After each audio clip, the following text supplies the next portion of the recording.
Aujourd'hui, donc, on a le plaisir d'accueillir, Temi Joy Cripe, excusez-moi pour mon accent, qui est donc auteur de la collection Reading Trips et qui va donc aujourd'hui, nous parler d'un thème pédagogique qui est: comment construire une séance, grâce à une lecture en anglais. Temi, je vous laisse la parole.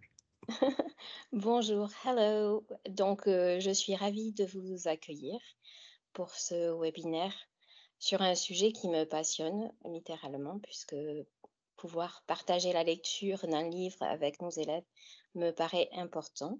Donc, je vais commencer tout de suite par vous présenter la collection Reading Trips avec Stuck at Big Big School, The Great Knight of Pembroke and The Secret of Jabula Trail, qui sont trois ouvrages euh, de niveau A1 à A2 et qui vont nous permettre de construire une séquence pour nos élèves qui correspond aux paramètres que nous recherchons quand nous cherchons quel livre faire lire à nos élèves.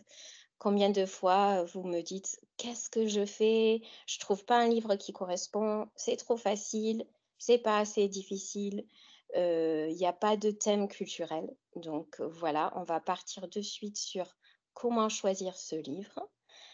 Donc comme la plupart d'entre vous le savez déjà, pour bien choisir le livre, on a 5 points essentiels. Il nous faut une entrée culturelle, il nous faut une histoire anglophone authentique. Et souvent, qui dit authentique dit que c'est un niveau inférieur à celle qu'on recherche parce que c'est fait pour des jeunes enfants.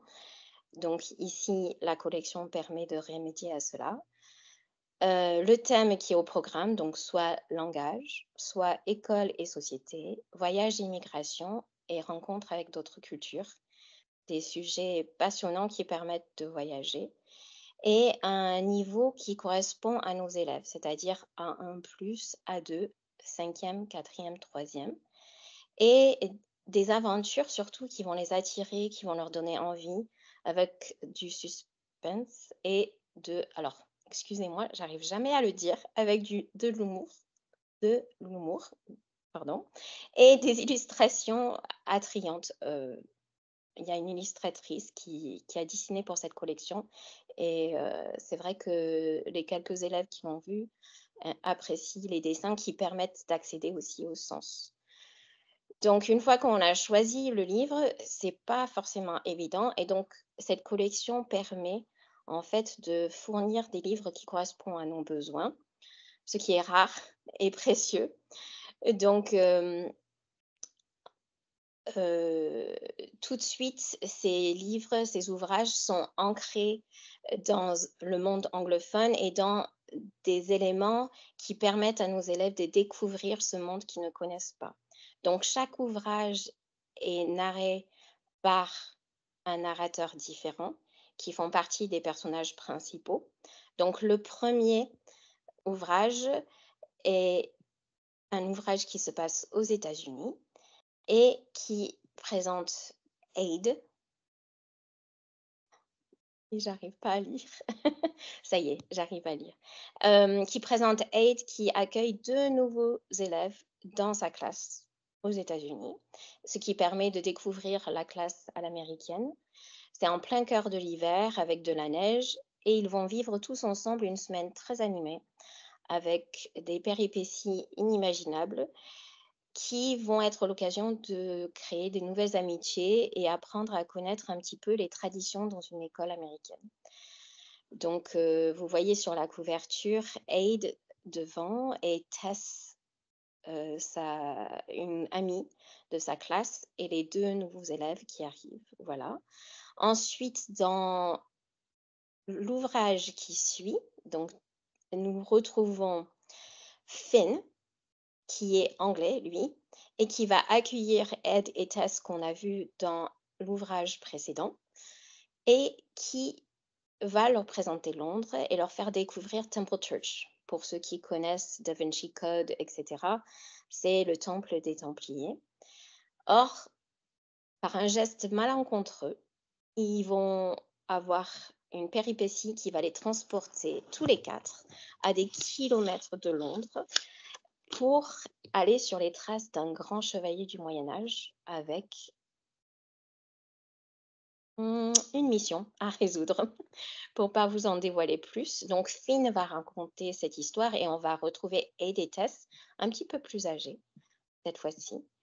Et ensuite, le prochain ouvrage va se passer en Australie où f où Tess va raconter cette fois-ci. Je j'attends parce que j'arrive pas à voir. Excusez-moi. Hop, c'est bon, ça y est, c'est arrivé.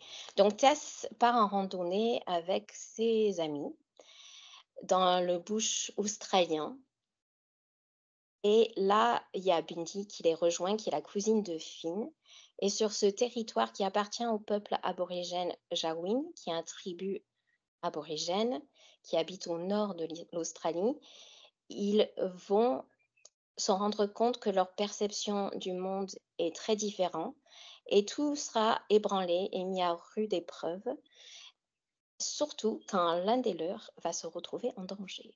Donc, il il y a toujours quelque chose pour attirer, le regard de l'élève et pour l'intriguer et de plus, vous avez vu, donc ici nous avons, Tess et derrière vous voyez Finn et vous voyez encore plus en arrière Mia et Aide. Nous allons retrouver nos jeunes héros qui vont évoluer. Vous voyez, les H, j'y arrive pas. Je suis désolée, qui vont évoluer au fur et à mesure avec nos élèves. Donc, vous allez découvrir ici, vous avez Aide et Tess, donc à l'âge de 13, 14 et 15 ans, qui vont évoluer aussi physiquement avec nos élèves et qui vont créer un lien entre les différents ouvrages, ce qui permet de garder un lien et un attrait, pour les élèves parce qu'ils vont les découvrir et les voir se développer. Donc voilà.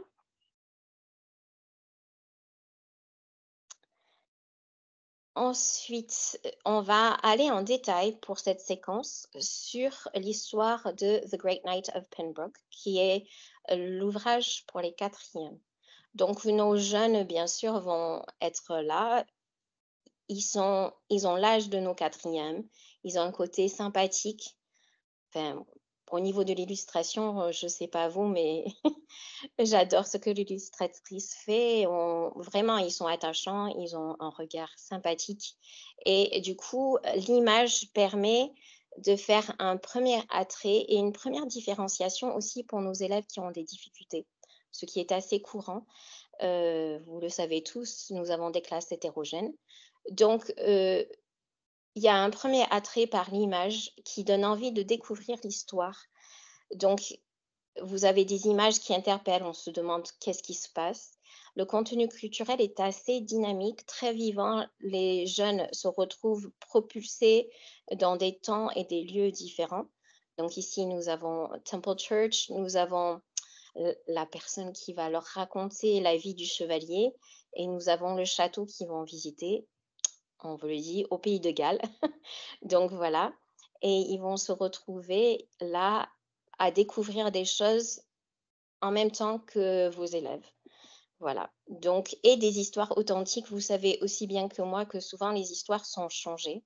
Donc là, difficile de me présenter, mais en même temps, c'est quelque chose qui me passionne. Les histoires, utilisées pour attirer nos élèves vers la langue anglaise ou vers une autre langue et découvrir la culture, c'est quelque chose qui me passionne depuis des années et donc pouvoir, participer à cette expérience, pour moi, est très importante. Donc voilà, vous avez une petite bio de ma part. Je viens de la région des Grands Lacs aux États-Unis, donc excusez mes le, mes la et mes fautes de prononciation. Voilà. Donc nous avons déjà l'attrait pour attirer nos élèves et ensuite, vous le savez toujours, une séquence commence toujours par une tâche finale. Donc la tâche finale ici pour nous est à la fin du livre sous forme de mission et donc nous avons la mission ici à la fin de ce livre-là qui est Play the Junior Guide at Pembroke Castle. Donc en fait, tout au long de leur lecture, les élèves vont découvrir ce château, ils vont découvrir la vie de William Marshall et ils vont découvrir le vocabulaire, la grammaire, la phonologie qui va avec pour pouvoir accomplir cette mission. Et en bas, vous avez The Good Idea qui permet à vous de pouvoir manipuler un petit peu et différencier. Par exemple, si vous avez trop d'élèves, imaginez que vous avez 35 élèves et que vous ne pouvez pas tous les faire passer à l'oral, il y a des petites idées pour modifier la mission finale.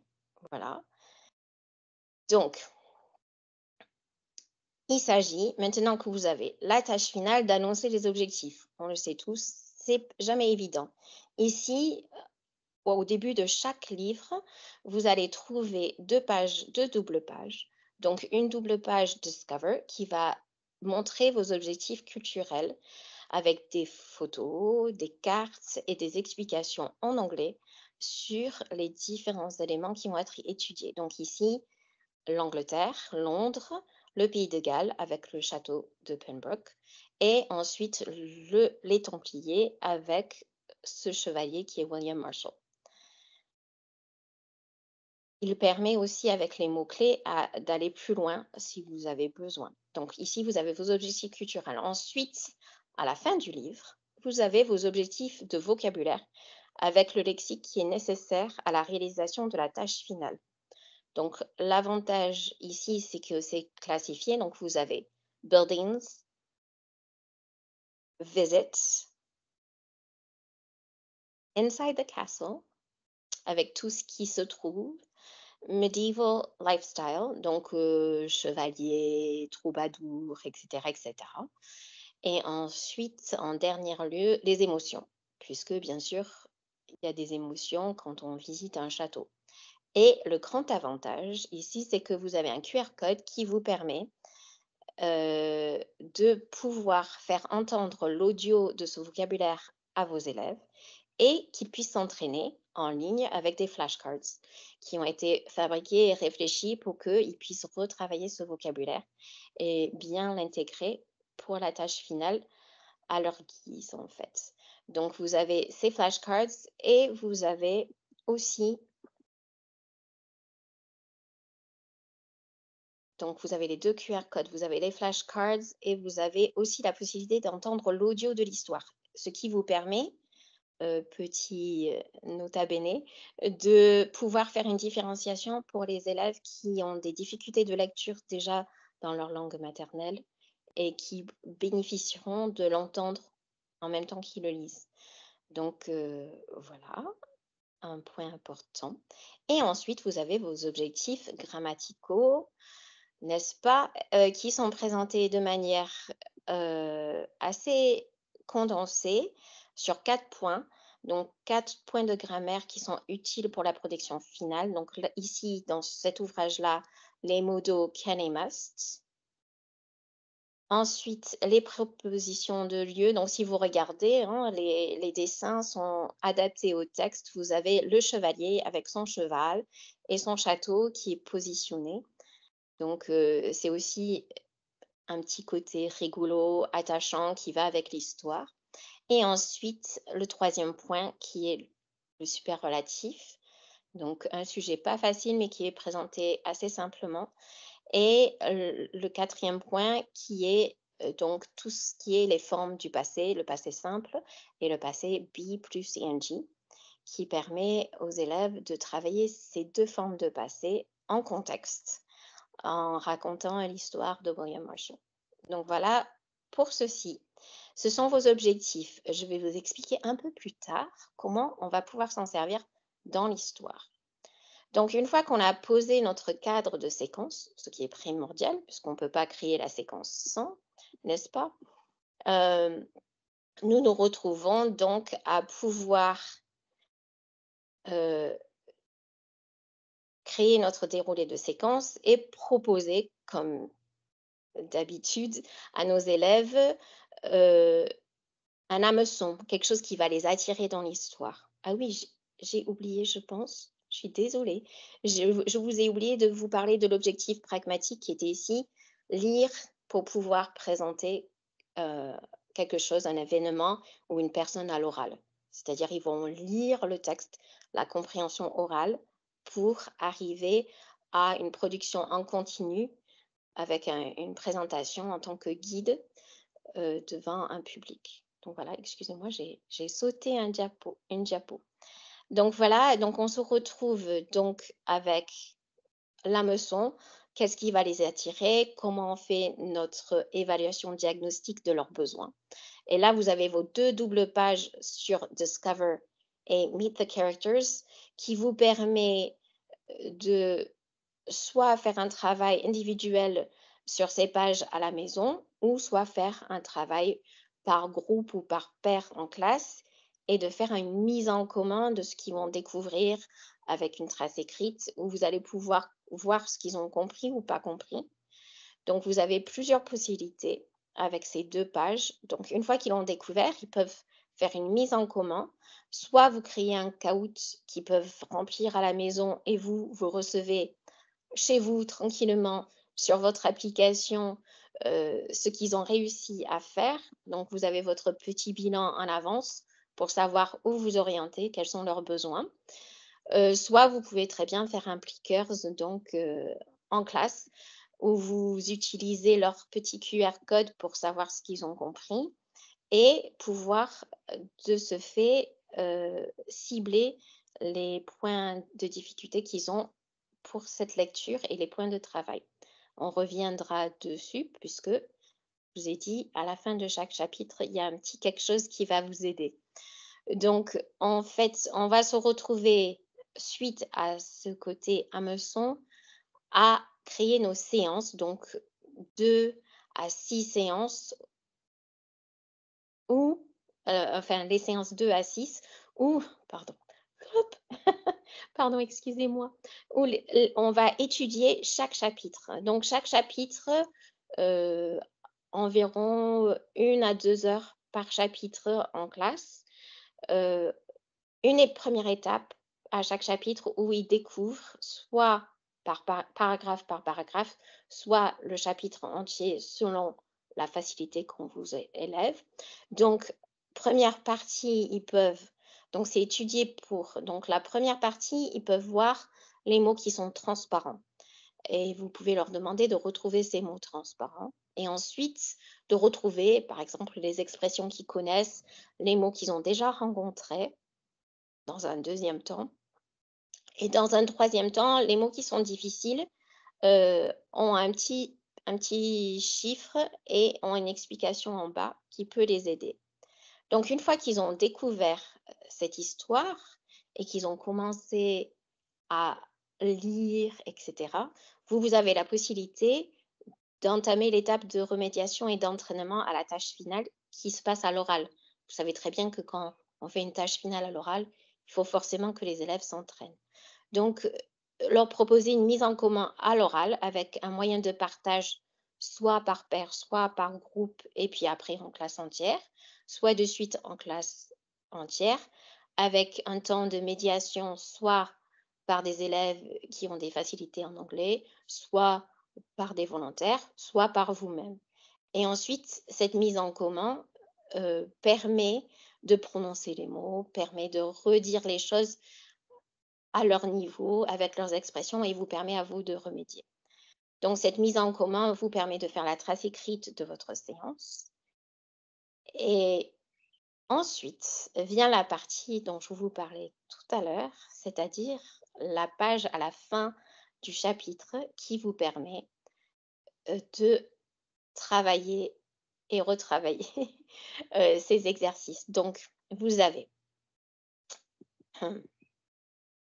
vous avez votre étape d'entraînement avec 3 formes d'exercices. Vous avez: «Je vérifie que j'ai compris». Donc ça ceci va vous permettre de vérifier que les élèves ont bien compris l'histoire. Les questions sont en anglais. Vous en avez à peu près 5. Ils partent d'un premier niveau où l'élève identifie à un niveau un petit peu plus d'analyse au niveau du 5. Donc ces exercices sont proposés, vous pouvez les étayer, les rallonger, rajouter à votre guise. C'est une base de travail, en fait. Ensuite, vous avez «Je manipule le lexique» qui leur permet de travailler le vocabulaire dont ils vont avoir besoin pour la tâche finale. Donc ici, ce sont des exercices écrits ou d'association, heu, qui vont leur permettre de manipuler le vocabulaire et être sûrs qu'ils ont bien compris la signification de chaque mot. Ils peuvent ensuite aller travailler sur les flashcards pour travailler la prononciation et ensuite la dernière forme d'exercice qui est la grammaire, qui va leur permettre de travailler chaque fois 2 points de grammaire par chapitre pour éviter de surcharger. Donc il y a 2 points à chaque chapitre à travailler avec des petits exercices qui sont proposés. Voilà, pour la présentation par chapitre. Donc, vous de la séance 2 à la séance 6, la séance non, aux séances 6, vous allez pouvoir, changer. Voilà. Ensuite, vous savez très bien qu'il y a les tâches intermédiaires pour préparer à la phase finale. Donc, l'idée que j'avais personnellement, c'était qu'on pouvait créer 2 tâches intermédiaires, une à la fin du chapitre 2 et un deuxième à la fin du chapitre 4, ce qui permet d'avoir un temps de remédiation avant la tâche finale, puisqu'il y a le chapitre 5. Donc, une première tâche intermédiaire qui serait la création et la présentation d'une fiche ou d'une carte de jeu sur un des personnages ou sur un des lieux. Donc, au choix, présenter individuellement ou par paire. Donc, première tâche intermédiaire à l'oral, entraînement, simplification, étayage de la tâche finale. Et ensuite, deuxième tâche intermédiaire à la fin du quatrième chapitre, avec la présentation d'un moment de la vie de William Marshall. Là, c'est un petit peu plus difficile parce qu'on va travailler du coup sur l'agencement du prétérit simple et de be plus ing. Donc, un petit peu plus difficile, mais toujours très ciblé. Ce qui nous permet, à la fin du quatrième chapitre, de pouvoir proposer des exercices de remédiation si on voit qu'ils ont encore besoin pendant le chapitre 4. Voilà. Voilà la petite idée, ce qui nous permet de les amener à la mission finale où ils ont un temps de préparation. Donc, vous pouvez soit constituer des groupes de guides juniors, ce qui peut être très sympa, comme s'ils faisaient le tour du château, ou proposer un travail individuel pour les personnes qui sont plus en retrait, qui préfèrent travailler seules. C'est à vous de voir. Donc, ils peuvent choisir les lieux du château qu'ils veulent présenter et les personnages. Ils peuvent très bien choisir de présenter la femme de William Marshall, Lady Isabel de Clare, ou William Marshall. Donc, une fois qu'ils ont choisi ce qu'ils vont faire, ils s'entraînent, ils s'auto-corrigent entre pairs, vous passez, vous vérifiez et ensuite passage en classe entière et la petite, Good Idea, propose qu'ils s'enregistrent pour faire un petit commentaire d'auto-guide. Vous savez comme on fait dans les musées, c'est-à-dire ce petit audio guide qui suit avec le casque. Donc ça peut être un moyen de différenciation aussi pour les élèves qui sont malentendants, d'une part, ou pour, les élèves qui ont vraiment beaucoup, beaucoup de mal pour passer à l'oral en quatrième. C'est pas évident, mais c'est une préparation pour l'oral du brevet et puis plus tard l'oral du bac. Donc très important. Et bien sûr, une séquence ne serait pas finie sans une grille d'évaluation qu'on vous propose et qui sera téléchargeable sur le site en PDF.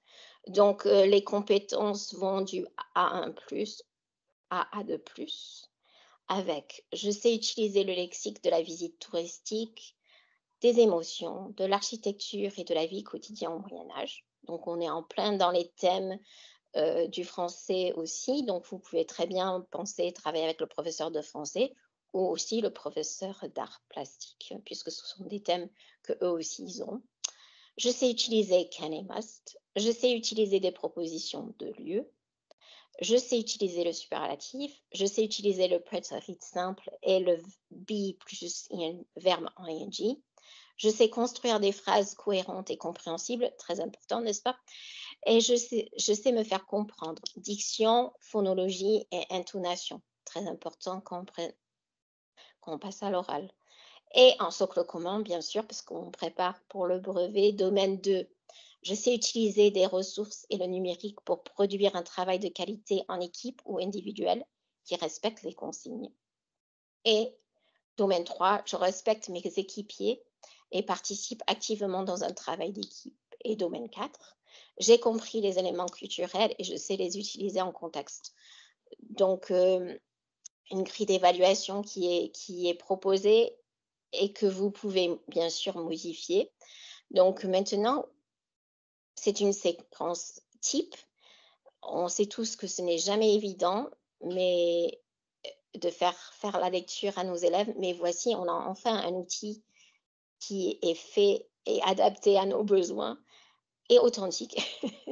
Donc à vous de jouer et de le modifier à votre guise et de vous l'approprier à vous et à vos élèves et à votre personnalité, bien sûr. Donc, il y a des atouts, il y a en ligne tout un tas d'éléments qui vont vous servir et vous aider. Donc, vous avez l'audio des 5 chapitres qui peut être écouté, ce qui permet à vos élèves de entendre les phrases, la bonne prononciation des mots. Donc, on sait toujours que, il y a déjà la lecture silencieuse et puis ensuite il y a la lecture à haute voix qui permet de travailler la phonologie. Donc vous avez le lien ici. Ensuite, vous avez les flashcards qui permettent de réviser recto verso, qui sont faits, sur mesure pour l'histoire. Voilà, et vous avez aussi, et ce n'est pas dans le PowerPoint, mais vous avez aussi les corrigés de tous les exercices qui sont dans le livre, qui sont téléchargeables en PDF pour le professeur et qui sont en ligne. Donc c'est un atout puisque donc vous avez pas besoin de vous poser des questions. Vous pouvez même imaginer que vous proposez aux élèves de faire les exercices et de s'auto-corriger avec, heu, un exemplaire de la correction disponible sur votre bureau. À leur demande, ils peuvent se lever avec leur cahier et vérifier, ça peut être intéressant. Voilà, donc je vous remercie beaucoup d'avoir écouté. Ma voix, je crois qu'elle part là. Et en tout cas, si vous avez des questions, on est là pour ça. Voilà. Merci de votre temps et de votre écoute. Merci beaucoup Tammy, merci à vous pour cette présentation et merci à tout le monde pour votre écoute. Je vois qu'il y a déjà une question qui a été posée. N'hésitez pas, hein, le chat est ouvert. Vous pouvez donc, alimenter ce chat de questions. J'avais une petite question moi Tammy, parce que c'est une question qui revient, habituellement, sur ce genre de format. Hem, Est-ce qu'on peut imaginer un nombre de séances pour utiliser, justement ces lectures? Est-ce qu'il y a un nombre particulier de séances ou pas? Je pense qu'on est à 6, 8 séances à peu près, pour bien travailler, l'histoire. Après, tout dépend des élèves.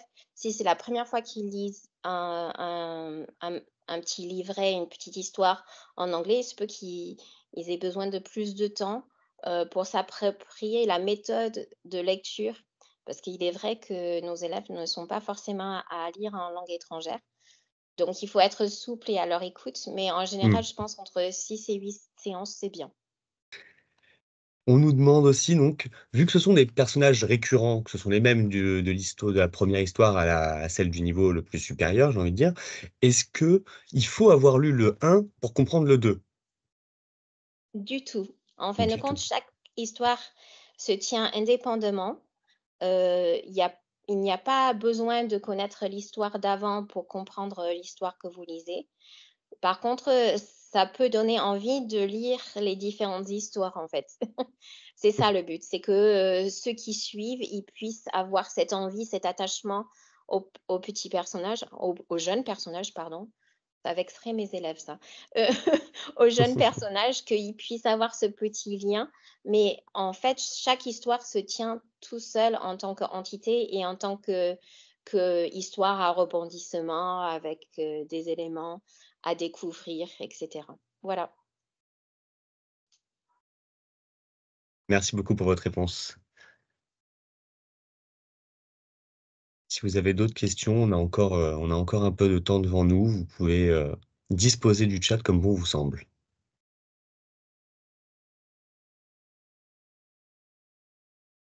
Et vous partagez aussi les fiches, la fiche, avec, le titre The Great Knight of Pembroke. Comme ça, vous pourrez avoir, l'EAN pour faire une demande de spécimen, si besoin.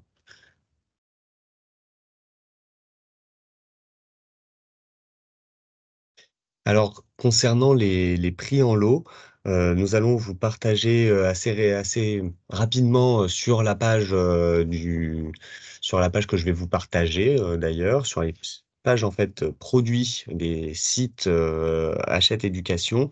On a sur ce titre une offre, 13 à la douzaine.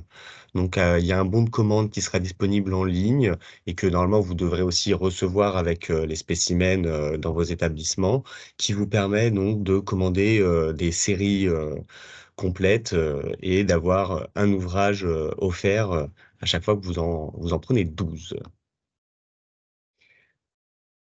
Pour Personnellement, je suis un peu curieuse. Certains d'entre vous, vous avez déjà quelques idées d'applications en classe, etc., avec ces petites lectures?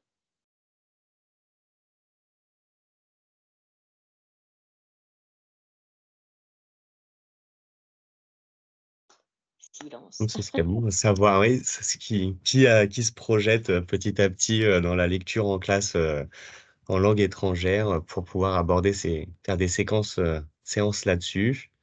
Mmh. Vous pouvez même aller vous renseigner auprès peut-être de vos collègues d'espagnol qui peut-être, auront déjà commencé, grâce à Mi Anime Me Encanta Leer. Mmh. Peut-on quand même envisager d'étudier ces livres sans utiliser les manuels Hachette Éducation? On nous pose cette question. Il me semble que oui, Témi, c'est ça? Oui, et on peut se servir de ces livres sans se servir du manuel. Donc c'est un ouvrage à part entière, qui peut être utilisé seul, et qui se suffit à lui-même. Exactement. Il faut pas oublier que la recherche, récente sur, les dernières 50 années de Stephen Krashen et de, Benico, tous les 2 docteurs en recherche des langues, présentent la lecture ne serait-ce que 15 minutes par jour en langue étrangère comme le moyen d'ailleurs, selon eux, le plus fiable d'apprendre une langue étrangère.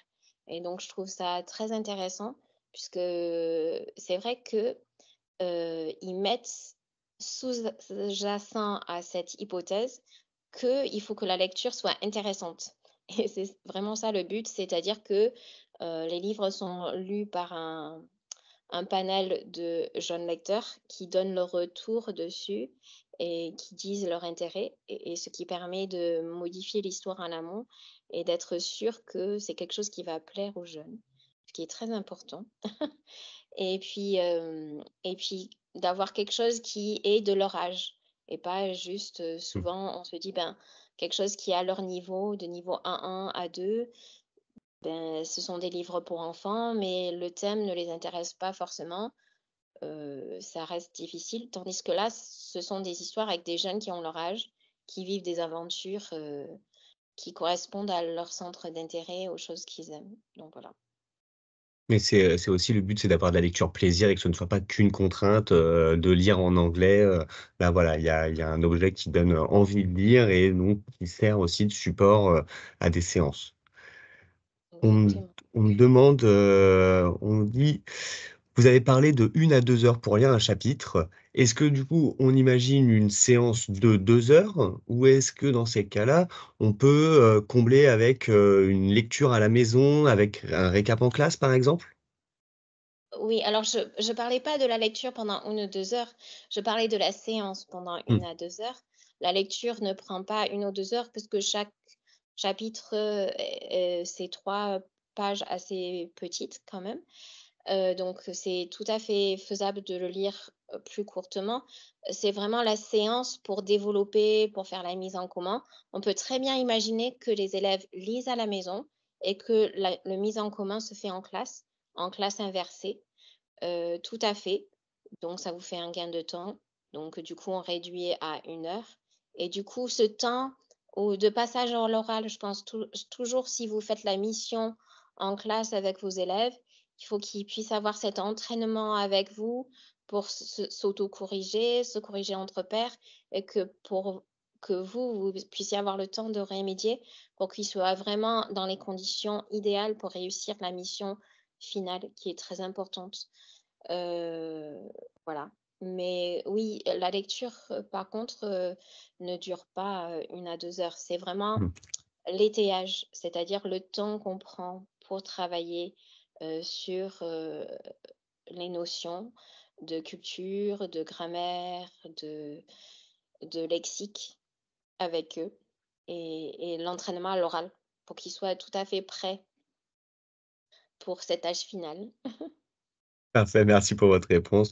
J'ai encore une question. Celle-ci, en fait, on nous demande si, The Secret of Jatbula Trail, convient à une classe de troisième ou une classe de quatrième, ou bien les 2 peut-être même? Ça dépend de votre classe. Donc c'est prévu pour une classe de troisième. Par contre, si vous avez une classe de quatrième qui a un niveau, un petit peu plus élevé, pourquoi pas? Après, ça dépend comment vous l'approchez avec eux. Quels outils vous leur donnez pour accéder au texte.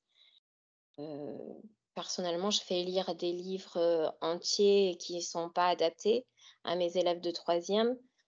Si vous les préparez bien à regarder, les mots transparents, les mots qu'ils connaissent et à faire des liens et de l'inférence, rapidement, ils sont capables de lire des textes de plus en plus difficiles. Mais c'est à vous de les préparer et de leur donner la bonne méthodologie. Donc en règle générale, pour les troisièmes, toujours adaptable pour les quatrièmes, à condition que vous mettez bien en place tout ce qu'il faut pour qu'ils soient en réussite. Parce qu'on le but, c'est de vraiment les encourager et pas les décourager. Donc, si vous mettez tout en place, il y a pas de raison. Je connais des classes qui sont capables de le lire en quatrième. Par exemple, si vous avez une classe européenne, pourquoi pas? Très bien. Un peu dans le même genre, je dirais, c'est une question de niveau cette fois-ci. On a Sierra qui nous dit qu'elle se projette complètement et que ça a l'air vraiment bien, mais seulement elle a une petite chose, c'est qu'elle a un niveau, dans sa classe qui est très disparate et donc elle se demande si elle a un peu peur que les très bons lisent le livre à toute vitesse, le dévorent et que, ce soit un peu moins rapide, pour les moins bons lecteurs ou les moins bons en anglais. Est-ce qu'il y a une méthode? Comment en fait on fait pour maintenir la même cadence pour tous? Donc, l'idée, serait que, ceux qui ont un bon niveau, puissent utiliser des mots-clés et aller faire, par exemple, un web quest sur internet pour proposer, à leurs camarades des petits exposés sur des éléments qui ne sont pas dans le livre. Parce que franchement, je me suis régalée à faire des recherches sur ces différents, moments et il suffit de quelques clics, par exemple, pour aller sur le site du château de Pembroke, qui est très bien fait et sur lequel, si vous avez des élèves qui ont des facilités, ils peuvent trouver encore plus d'informations et vous pouvez leur faire faire des petits exposés à proposer à leurs camarades, ce qui va aider les camarades à mieux comprendre le texte, d'une part, et pour eux, va leur permettre d'avoir plus d'entraînement et rester dans ce que vous leur demandez. Par contre, c'est addictif, donc il se peut que vous soyez obligé de leur enlever le livre parce qu'il se peut qu'ils le lisent en cachette et qu'ils le finissent quand même en avance. Pour les élèves qui sont en difficulté, je conseille vraiment d'utiliser l'audio et les images, parce que les images ont été dessinées pour les aider à acquérir le sens et de leur faire travailler sur l'inférence, c'est-à-dire cette possibilité d'inférer du sens au contenu.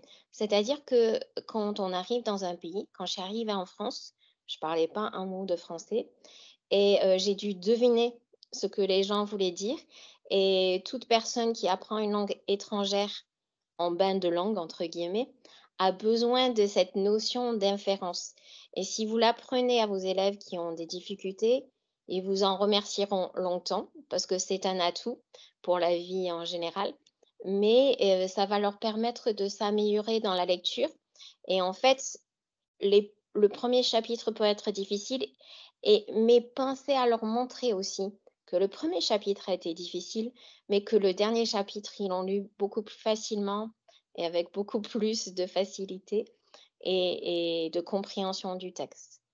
Parce que parfois, on oublie qu'on est parti, on avait très peur et on a réussi. Donc pensez à leur faire remarquer. Voilà quelques astuces. Après, il y en a beaucoup d'autres, je pense. Donc voilà. Superbe. On nous dit donc vous avez montré pendant la présentation, des ressources, des worksheets, pour les séances justement. On nous demande est-ce qu'elles seront disponibles? Alors, à la fin de chaque chapitre, dans chaque ouvrage, ces worksheets sont dans le livre. Les corrigés sont disponibles sur Hachette Éducation, téléchargeables en PDF. Donc tout est accessible. La mission est en fin de livre. Les ressources de grammaire, les ressources de vocabulaire, pardon, sont aussi à la fin du livre et vous avez les QR codes dans le livre pour pouvoir flasher ou taper le lien pour accéder à l'audio de suite. Donc le livre est vraiment complet, il y a tout dedans. Donc si l'élève veut le travailler tout seul, il peut. Si vous voulez le travailler en classe, avec votre classe, tout y est. Il vous suffit juste de cliquer sur les liens pour avoir les corrigés en tant que professeur. Voilà, c'est vraiment, des ouvrages qui ont été destinés à être clés en main pour vous. Heu, Petit conseil entre nous, vous avez une semaine chargée qui vous arrive, ou 2 ou 3, peut-être, c'est le moment de placer le livre pour pouvoir, vraiment pouvoir vous appuyer dessus, parce que vraiment tout y est. Voilà. Merci beaucoup. Je souhaite à tous une très, très bonne journée et un bon mercredi. Au revoir. Au revoir.